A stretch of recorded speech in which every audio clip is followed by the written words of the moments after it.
Muito bem, pessoal. Então, iniciamos a aula de hoje. Muito bem, eu já coloquei aqui na plataforma todo o material que nós vamos utilizar, tá?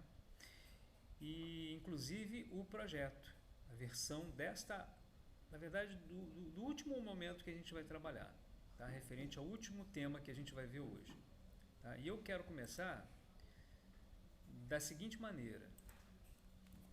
Os materiais estão abertos aqui, todos, que a gente vai trabalhar daqui a pouquinho, com todos eles. Eu quero começar um pouquinho diferente, que a gente vai ver o seguinte.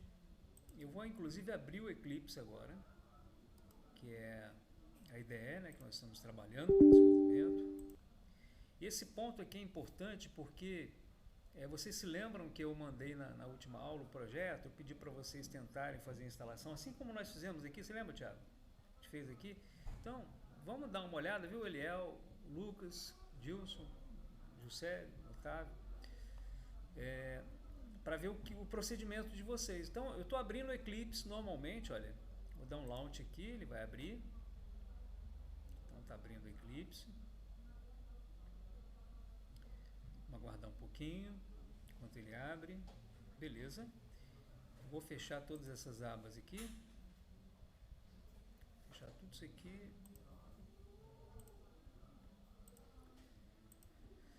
E vou fazer o seguinte, olha, aqui tem um projeto estoque. Desculpem. Eu vou excluir da nossa área de trabalho. Vou dar um delete, só que eu não vou apagar, tá? Não vou apagar lá no disco. Eu simplesmente estou removendo da Workspace. Então, olha, que é o projeto referente à última aula, do Forward Redirect. Então, agora, olha, eu vou abrir esse projeto aqui, tá vendo? Então, esse stock.zip aqui, na verdade, eu não vou nem trabalhar com esse stock.zip, eu vou criar um RAR aqui, ó. Vou clicar aqui, vou gerar um RAR. Inclusive eu dei uma mancada. Eu coloquei o ponto .zip lá. Não vou colocar o ponto .zip, eu vou colocar esse ponto .rar aqui, tá? Então eu vou selecionar aqui esse diretório, vou voltar lá na plataforma, lá no nosso Classroom, eu vou entrar aqui, eu vou excluir esse zip e vou adicionar o projeto com a extensão rar, stock.rar. Então estou colocando aqui.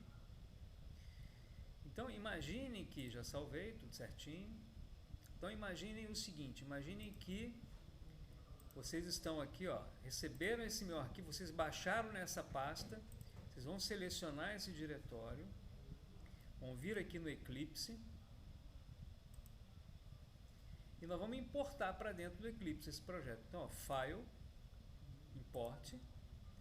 Nessa areazinha aqui, ó, vai aparecer o Existing Maven Project. Se não aparecer, digitem Maven Project, já vai aparecer certamente essa opção aqui, ó, Existing Maven Project. Então, seleciono, dou Next. Nesse ponto aqui é o ponto chave, viu, Léo? Aqui que eu vou lá na pasta, ó, clico no browser e vou lá na pasta onde está o projeto, ó. Eu já tinha copiado, ó, colei aqui, diretório,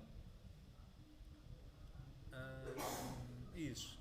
Então, olha, o que acontece? Deixa eu voltar aqui um pouquinho.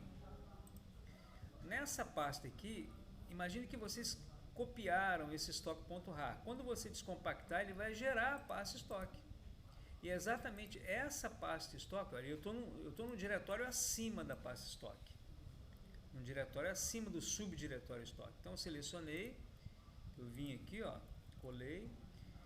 Ele já me aparece aqui o subdiretório estoque. Então, eu vou selecionar o estoque, vou selecionar a pasta, ele vai abrir. Aparece aqui o pom.xml, que é o arquivo de configuração do nosso projeto. Dou um Finish. E já aparece aqui o estoque. Tá? Aí, normalmente, o que eu faço? Eu clico com o botão direito, venho aqui em Maven, Update Project, clico aqui, aí ele vai atualizar o estoque. Então, ok. Ó, já atualizou o repositório, tá tudo ok. Bom, teoricamente, né? que eu vou fazer agora é o seguinte, eu vou pegar esse projeto, vou jogar aqui para baixo, arrastei, ó, cliquei, segurei e arrastei para dentro do Tomcat. Agora o projeto está aqui. Vou subir o servidor, venho aqui, ó, vou clicar no botãozinho verdinho, estou subindo o servidor, legal, ele me dá aquelas mensagens todas. No final das contas, ele tem que dizer para mim que o servidor foi iniciado. Então vamos ver. Muito bem, ó, foi o que ele disse, olha. Server startup in, ainda falou o tempo ainda, né? Iniciou, servidor iniciado. Beleza, então agora, teoricamente, se eu vier aqui no navegador e chamar localhost 8060 estoque/produtos/novo, ó, já trouxe aqui a página, tá? Então é essa versão que a gente está trabalhando na aula de hoje. Só que essa versão final, vejam que eu já acrescentei aqui uma descrição e a gente tem algumas coisinhas a mais que eu quero conversar com vocês, tá? Tudo bem? Então vamos lá. A gente começa a falar sobre um exercício que eu passei, mas na verdade esse exercício aqui o projeto já tem a solução dele, né? Mas isso aqui é para vocês verem que eu pedi para vocês validarem a descrição, tá vendo? Então, a gente tinha feito uma validação anteriormente só com SKU, agora eu posso implementar o campo de descrição e fazer uma validação com ele, tá? E aí eu dou uma sugestão aqui, né, para você usar o @size, min, max, né? Eu comentei isso com vocês, né, no nosso último encontro, tá? Esse aqui é o formulário e aí eu peço para vocês fazerem a implementação. Na versão atual do projeto vocês já vão ver o resultado. Mas é bom vocês pegarem esse enunciado e darem uma olhadinha e dar uma conferida com o projeto atual para vocês verem como é que está. Para começar a aula de hoje, eu quero repassar um ponto que eu já comentei com vocês aqui, mas agora de forma oficial. Vamos falar sobre problema de acentuação, tá? Então vamos lá. Para resolver os problemas de acentuação, deve-se seguir os seguintes passos. Então, olha, quando você está lá no Eclipse, você vem no menu Window, Preference. Então, olha aqui, ó. Vou vir aqui, né? Opa. Acho que eu estou aqui, ó. Tá todo mundo me acompanhando aqui, né? Então, vamos ver aqui, ó. Eclipse, Windows, Preference, ó, aparece essa janelinha. Aí você prosseguindo, olha, você vem aqui embaixo e faz essas configurações. Ó, eu tenho aqui, ó, tá? Encoding, digitou encoding aqui e aí você vem aqui no Workspace, né? Workspace. Aí aqui embaixo, olha, coloquem o TF8 como o encode que a gente está trabalhando para poder aceitar acentuação, ser cedilha, né, e tudo mais. E o padrão de delimitadores que a gente vai utilizar, os nossos textos, os nossos arquivos, né, texto, todos no padrão Unix. Por que Unix? Porque o Linux é um padrão muito específico. O Unix vai servir para qualquer plataforma. Se você trabalhar com Windows, com macOS, com Linux, vai funcionar, tá? Por isso que eu recomendo. Recomendo não, é necessário, né, vocês fazerem isso. Então agora, olha, abrindo o arquivo cadastro produto HTML, a gente faz uma pequena alteração. Só para poder dizer que fez a alteração, para ele poder validar essa atualização do TF8, tá? Dentro do nosso projeto, onde é que a gente vai? Lá no app initializer. Vamos abrir aqui o app initializer. Source main java stock config init app initializer. Eu entro aqui. Dentro desse arquivo aqui, ó, a gente vai forçar esse encoding, tá vendo? Ó? Então, dentro desse método getServletFilter, como eu estou dizendo aqui, ó, no material, ó, a gente vai acrescentar essas linhas, né? Então o projeto já está com essas linhas, no caso, esta linha especificamente. Claro, E a gente tem que botar todo esse conjunto aqui. Tá? Com isso, a gente força dentro da aplicação para trabalhar com TF8. E aí eu faço uma alteraçãozinha qualquer aqui no projeto e tal, rodo e vai funcionar. Então, se eu utilizar acentuação, olha, daqui para frente, olha, se eu vier aqui no código agora, se eu vier aqui no nosso projeto, se eu colocar aqui um SKU qualquer, agora eu vou colocar o Rubens dos Santos Guimarães, observem que o Guimarães, ó, está aceitando ser cedilha, certinho. Descrição aqui, ó, está aceitando ser cedilha, tio, tá? Ok, então fechamos também essa parte aqui. Vamos para o próximo ponto agora. A gente vai falar sobre Template Engine. Vamos lá. Aqui vai ser legal que a gente vai rever aquele ciclo de vida, né, de uma aplicação web Java trabalhando com Spring. Então aqui eu digo o seguinte, olha, qual o template engine ou engine que a gente vai utilizar? TimeLeaf ou JSP? O que é um template engine? Qual é de fato a vantagem da utilização do TimeLeaf? Por que não se utiliza somente o HTML? Bom, vamos inicialmente relembrar o fluxo de processamento do Spring. Então vamos lá. Ó, eu estou aqui no navegador, vou chamar aqui, ó. Estou aqui no navegador. Então eu dei um enter aqui, ó, chamei aqui, ó, fiz uma requisição. Então eu faço uma requisição. O dispatcher serve, ele pega, ele vai lá naquele mapeamento, lembra? Esse handler significa tipo lidar com o mapeamento. Então, ou controlar mapeamento. Lembra que a gente captura o mapeamento e executa o método? Aí ele devolve o HTML. Lembram disso, pessoal? A gente comentou na aula passada, lembra? Bom, aí ele localizou, lá no controller ele vai detectar qual é a rota que a gente definiu. No caso aqui a nossa rota é /produtos /novo. E associada a esta rota está um método que simplesmente devolve o HTML. E quem é que devolve? É View Resolver. O View Resolver é que interage com a parte de configuração e ó, joga, monta view e ó, devolve aqui para o navegador essa interface que vocês estão vendo. Esse aqui é o ciclozinho de vida, né, da aplicação. Então, ó, é isso que eu descrevo aqui, ó.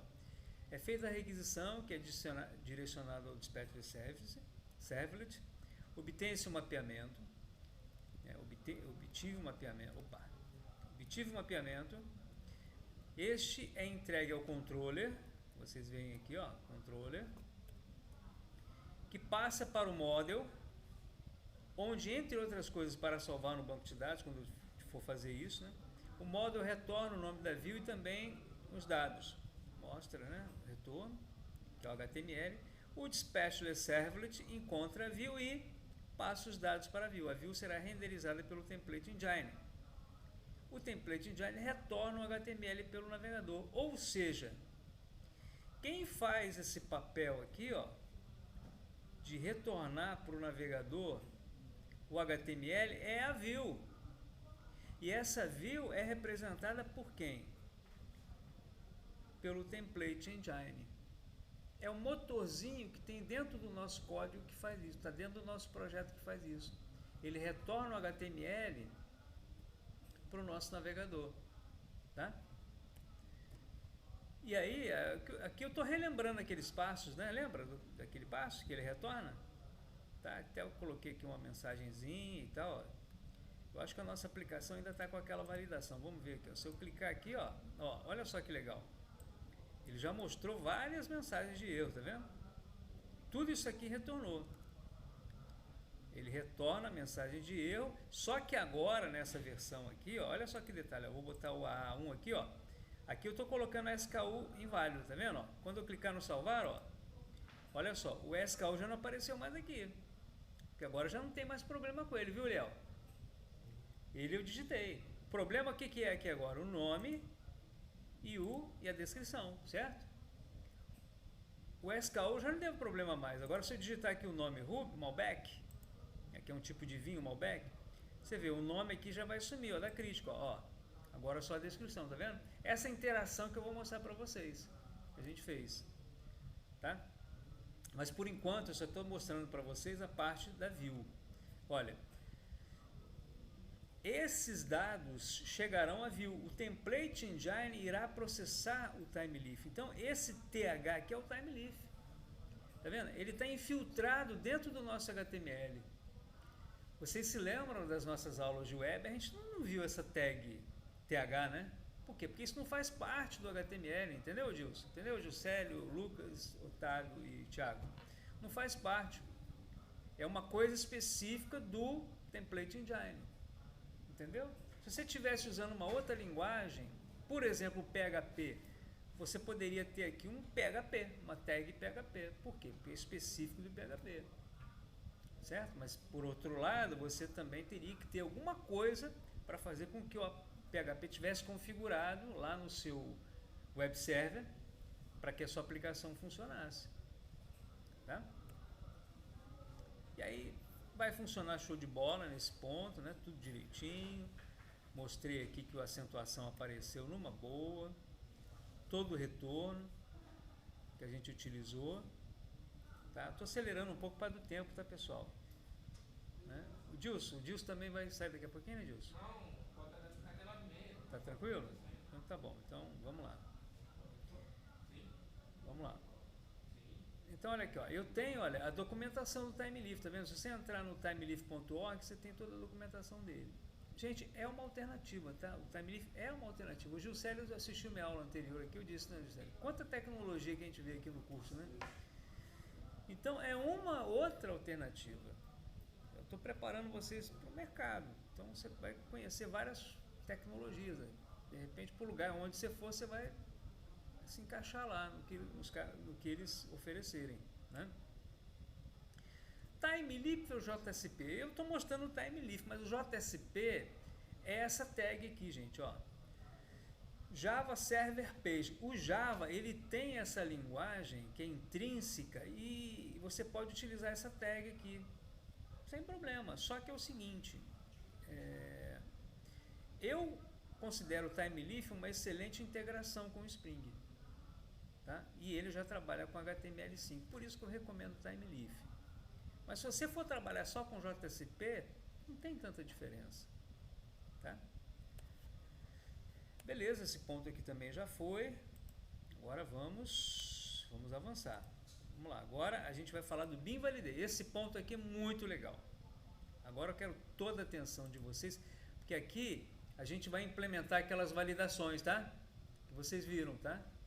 Vou mostrar para vocês como é que eu implementei isso aqui. Vamos implementar as validações personalizadas. Olha aqui que legal, olha que barato, olha. Eu personalizei agora.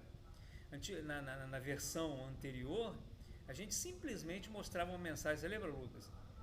Erro no formulário, né? Ó, cara, pô, mas que erro é esse? Lembra que eu comentei com vocês? O cara digitou, eu tenho, por exemplo, um formulário com 50 campos. O cara acertou 49, Juscelio, ele errou 1. Quando ele clicou aqui no salvar, o formulário vai e limpa tudo. Ó, o cara, pô, vou ter que digitar tudo de novo. Aqui não, gente, olha só. Tem que acontecer isso aqui, olha para o Meet, olha, quando eu clico no salvar, ele mostra o erro e mantém os dados. Entendeu? Porque o problema não está nos dados que eu informei, o problema está nos dados que eu não informei, que no caso é só da descrição. Certo? Muito bem, então vamos lá.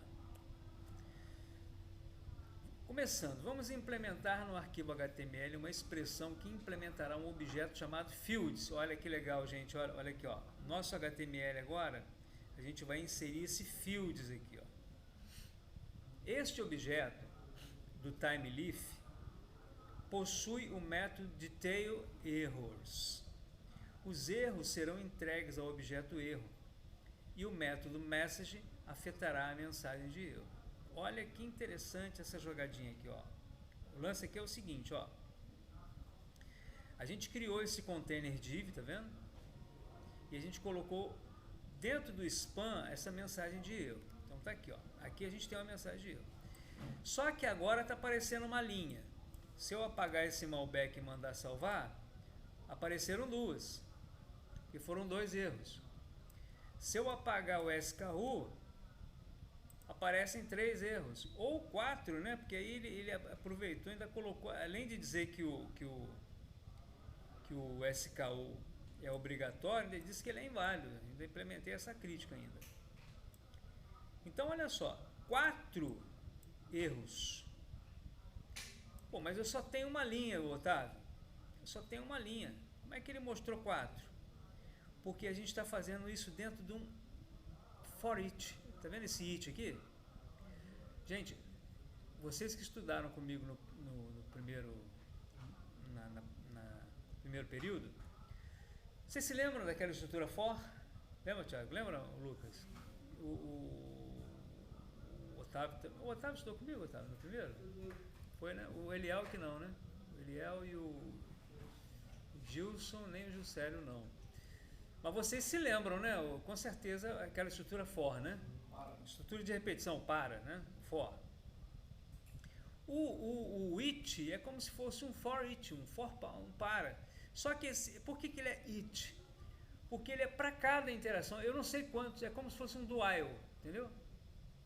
Enquanto ocorrerem erros, ele vai ficar rodando aqui dentro. E de onde vem esse detail errors? Esse fields. Esse fields é que implementa isso. O que acontece? O produto é um objeto. E quando eu coloco esse ponto asterisco, eu vou varrer todas as propriedades do produto. Vamos lá na aplicação, vou mostrar para vocês isso na prática. Olha aqui, ó. Model, produto.java, aqui, ó. Para cada um dos campos que nós temos, nós colocamos uma mensagem, lembram? Ó, SKU obrigatório, nome obrigatório, lembram disso? Então, quando eu digo para ele que eu estou trabalhando com objeto, a classe é produto. Mas quando chega aqui no controller, olha só. Aqui no controller, quando eu clico no salvar, eu vou executar esse método post, lembram? Esse método post aqui, ó, ele vai chamar a rota, quer dizer, ele capturou a rota. O método post, ele vai, ao encontrar o erro, olha o segredinho aqui, ele é, ó. Eu chamo o método novo, esse método novo, só que agora eu passo o objeto. Tá vendo? E esse objeto é quem? Esse objeto, como eu comentei muito com vocês na aula passada, ele contém exatamente o valor desses campinhos. Por quê? Olha só, gente. E o bacana é que essa aula está sendo gravada, tá? Então vocês vão poder estudar com mais calma depois, né? Olha aqui, Thiago, olha só. Aqui no templates produto, ó, cadastro produto, eu comentei isso com vocês. O que a gente fez? Olha, a gente tem aqui, para cada campinho, o SKU, o nome, a descrição, a gente tem um nome aqui, ó, o campinho field, ó, field, e aqui field, tá vendo só? TH field. É por isso que aqui eu consigo identificar quais são os erros dos campos que me apresentaram erro, de acordo com a definição que nós fizemos para a classe produto. Por quê? Porque quando a gente vem aqui, quando a gente chama o método cadastrar, a gente passa para ele a classe e uma instância do produto. Então eu digo para ele, ó, você vai respeitar toda a classe, tudo bem? Só que aqui eu tenho um objeto produto. Lembra da história do cachorro, do meu cachorro? O cachorro é a classe, o meu cachorro é um objeto. O produto com letra P maiúsculo é a classe. É essa classe. Agora, o produto com P minúsculo é a digitação que eu estou fazendo aqui, ó. Quando eu digito os dados aqui, ó, eu estou gerando um objeto do tipo produto. Certo? E aí, o que ele vai fazer? Ele vai submeter o has erro. Se tiver erro, ele retorna o produto. Quando ele retorna, ele chama esse novo, olha. Ele passa agora o objeto. E quando eu recebo no HTML, eu consigo varrer todo ele e verificar quais foram os erros catalogados pelo field método detail erros. Então ele vai jogando para dentro do error message todas as mensagens. Então ele vai ficar girando aqui dentro, entendeu? Quando tiver erro, ele roda aqui dentro. Viram que legal, pessoal? Não é bacana? E aí depois, o que acontece? Para manter os campos, para manter os valores digitados, o que a gente faz? Olha, a gente está utilizando o quê? A gente utiliza o seguinte, ó, o objeto. Para cada um dos campinhos, ó, aqui o objeto, melhor, a propriedade SKU do objeto produto, a propriedade nome do objeto produto e a propriedade descrição do objeto produto. E tudo isso aqui está associado ao quê? Está associado ao nosso HTML, que por sua vez está associado às minhas propriedades. Então, gente, olha só, não é difícil, né? A gente entender essa lógica, né? Não é difícil, né, Thiago? É uma lógica relativamente simples. É só a gente... Você já tem, assim, uma visão legal de lógica de programação. Então, você já consegue visualizar isso. Tá? Então, vamos lá. Vamos seguir em frente. Aqui o que eu expliquei foi isso que eu acabei de comentar, tá? Eu estou avançando por causa do horário, tá? Aqui eu explico os detalhes dos fields, do mapeamento que eu capturei, que eu retornei. Certo? Aqui é o código. Toda a parte de código que eu acabei de explicar para vocês. Tá? E agora eu quero focar exatamente nesses pontos. São pontos fundamentais da aplicação. Ó, vamos lá. Para manter os dados no formulário, deve-se observar o seguinte. Ao clicar no botão salvar, então eu vim aqui, ó, na minha aplicação, ó, cliquei no botão salvar. Quando eu clico no botão salvar, os dados do formulário são passados para o objeto produto. Ele passa para o objeto por aqui, ó, passa para o objeto produto. Eu estou dentro do método cadastrar. Por isso eu consigo fazer essa validação. Inclusive, quando eu chamo o método de novo, eu passo o objeto todo montadinho, inclusive com as mensagens de erros associadas às propriedades. Certo? Muito legal, gente. Para que esses dados se mantenham no formulário, eles devem ser retornados por meio do objeto produto. Como mostrado abaixo, olha aqui, ó. Observe que no return, ó, é referenciado um método novo.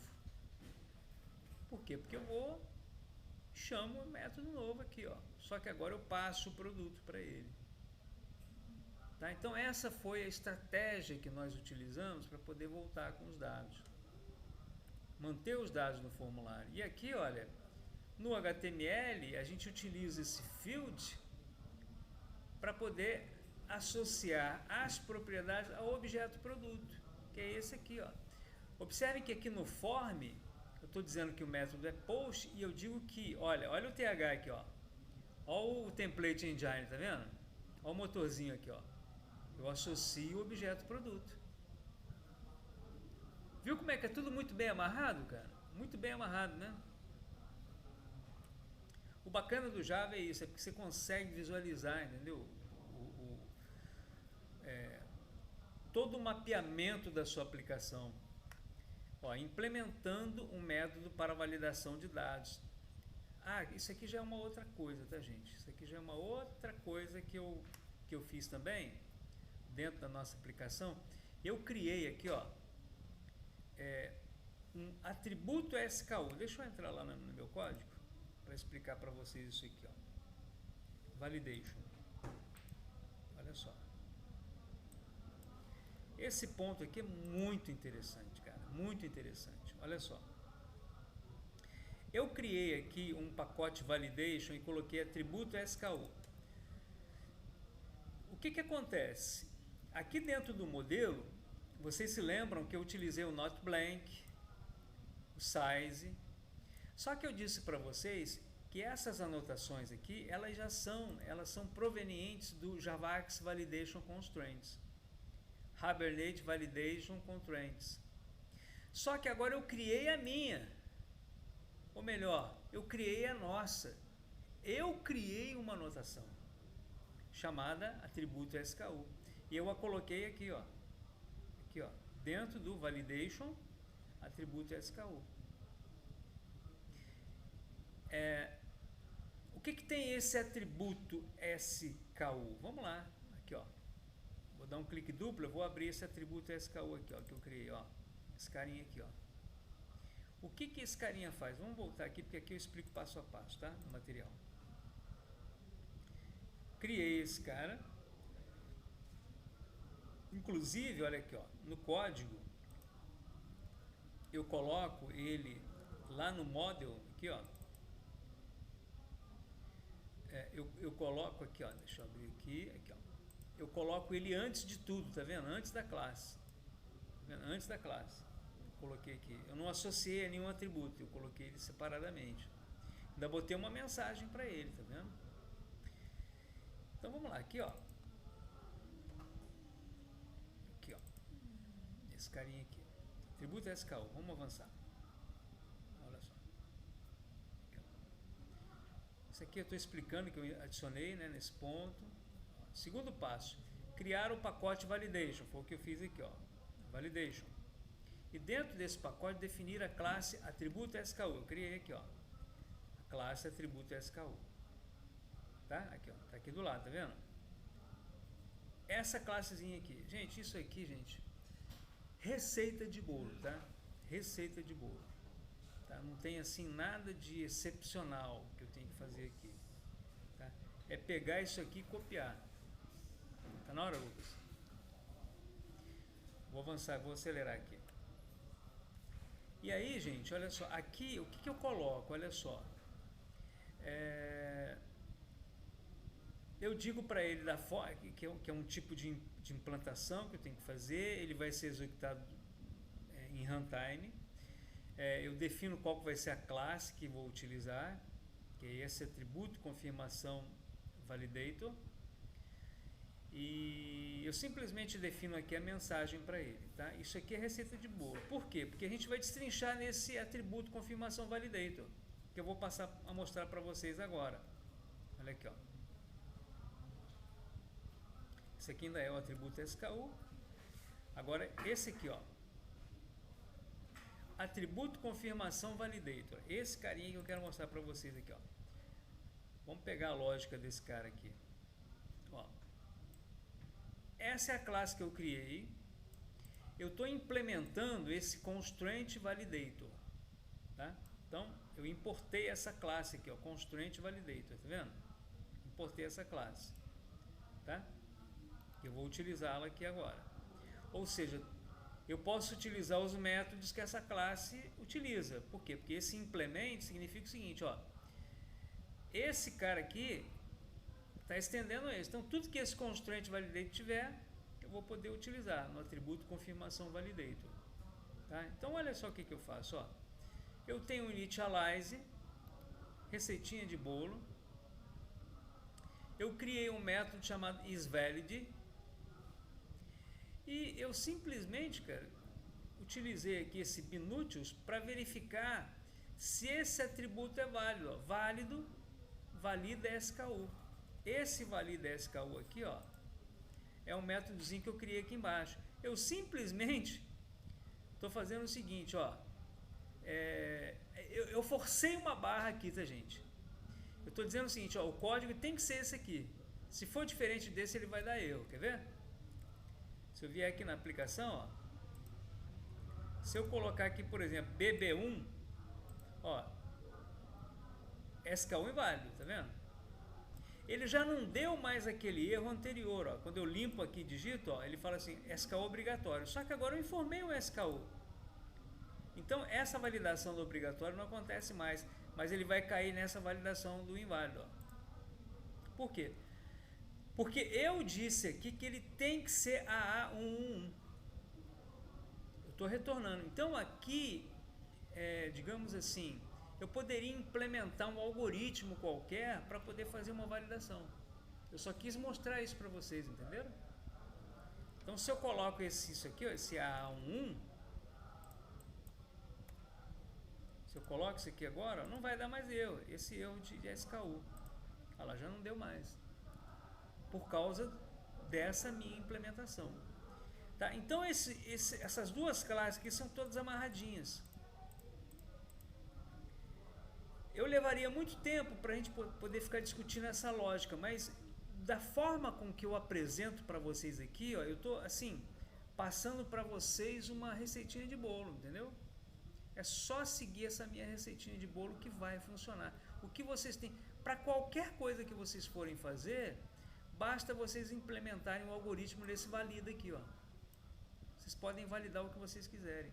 Então, Otávio, eu quero validar um campo nome, eu posso criar um valida nome, entendeu? E por aí vai. Tá? E aqui na classe produto eu coloco aqui em cima, ó. No caso eu coloquei atributo SKU, eu poderia colocar atributo nome e por aí vai. Para mostrar para vocês digamos assim, os recursos que eu tenho, que a tecnologia me oferece. Certo? Maravilha, aqui eu destrinchei o código, mostrei para vocês e tal. E no terceiro passo, finalmente, aqui no atributo confirmação validator, né? Eu desenvolvo toda a minha lógica que eu preciso. Aqui seria, esse aqui seria o último passo, que seria essa classe, né? Que eu mostrei a implementação dela para vocês. Tá certo? Beleza, vamos para mais um ponto, rapidinho. Vamos para mais esse ponto para a gente poder fechar. Para mais esse ponto aqui, ó. Esse aqui é só para mostrar para vocês o plugin. O que que acontece? Olha só. Isso aqui é rapidinho, tá? Para eu trabalhar no Eclipse integrado com o TimeLeaf, eu tenho como inserir um plugin dentro dele. Então, o que que eu faço aqui, ó? Eu entro aqui no TimeLeaf Eclipse Plugin e faço essa receitinha de bolo aqui, ó. Entra no Google, digita TimeLeaf Eclipse Plugin. Aí vai aparecer essas opções aqui. Eu vou pegar essa primeira, TimeLeaf Extras Plugin. Seleciona essa opção. Aqui no GitHub, onde eu vou entrar, né? Eu vou localizar essa parte aqui, ó, e vou copiar essa linha aqui, ó. Alternativamente você pode instalar o plugin usando esse link. Eu digito esse link. Venho aqui no meu Eclipse, faço esse install new software. Dentro dessa telinha aqui, eu digito add. Mostro passo a passo, tá vendo? Aqui no Add, ó, nesse local aqui, ó, você vai colocar qual é o repositório, TimeLeaf Eclipse Plugin. Aqui você bota o endereço que você pesquisou, que é aquele que você achou. Aqui, ó, esse endereço, né, que você achou, ó, update site. Coloca ele aqui, ó, update site, tá vendo? Clique em Add. Ele vem para cá, você coloca o Next. Avança, você aceita os termos e finalmente ele vai fazer a instalação. Você restartou o Eclipse. Olha, eu acho que eu nem estou com ele instalado nessa minha versão. Eu acho que eu vou fazer isso para mostrar para vocês. Vocês aguentam mais um pouquinho? Aqui, ó. Posso colocar aqui, por exemplo, ó. Aqui, ó. Ó, não mostrou, tá vendo? Ah, não mostrou, já estou com ele instalado sim, tá vendo? Eu dei um Ctrl espaço. Quando eu coloco o TH dois pontos, ele mostra todas as opções que eu posso utilizar. Tá vendo? Olha quantas opções eu tenho, tá vendo? Tudo isso aqui eu posso utilizar com o TimeLeaf. Tá certo? Muito bem. Então, fechamos por aqui. Bom, a gente conseguiu passar por todos esses pontos. Agora, o que é importante? Importante é o seguinte, vocês viram, eu importei a aplicação, botei para rodar. Interessante é vocês entrarem agora, quando vocês forem estudar, e verificar o seguinte, qual é o ponto alto dessa aula aqui? Não é nem essa parte de validação, tá? O ponto alto é vocês entenderem que agora eu tenho o HTML, que no meu HTML, o que eu vou fazer? Aqui no meu formulário eu vou colocar aqui o objeto, vou definir os fields referentes a todos os objetos, a todas as propriedades que eu tenho aqui no meu modelo, ó, na minha classe, e aí automaticamente elas ficam associadas, tá? Por conta disso, o que eu faço aqui no meu HTML? Eu posso implementar aqui em cima esse fields detail errors, onde eu posso implementar todos os erros que eu fizer a validação automática por meio dessas validações que a gente tem aqui. Esse é o ponto alto da aula. Quer dizer, eu automatizei as validações. Perceberam? Pegaram a ideia? Então era isso que eu queria mostrar para vocês, tá bom? Bom, é muita informação, mas eu acho que ficou assim, tá tudo muito bem documentado, o projeto está pronto, né, para vocês poderem trabalhar. Tá legal, pessoal? Então, ok. Tô parando a gravação por aqui. Vou pedir para vocês estudarem direitinho isso aí. Vamos fazer um segundo momento rápido aqui para tirar dúvida, tá bom? Deixa eu parar a gravação. Valeu, gente.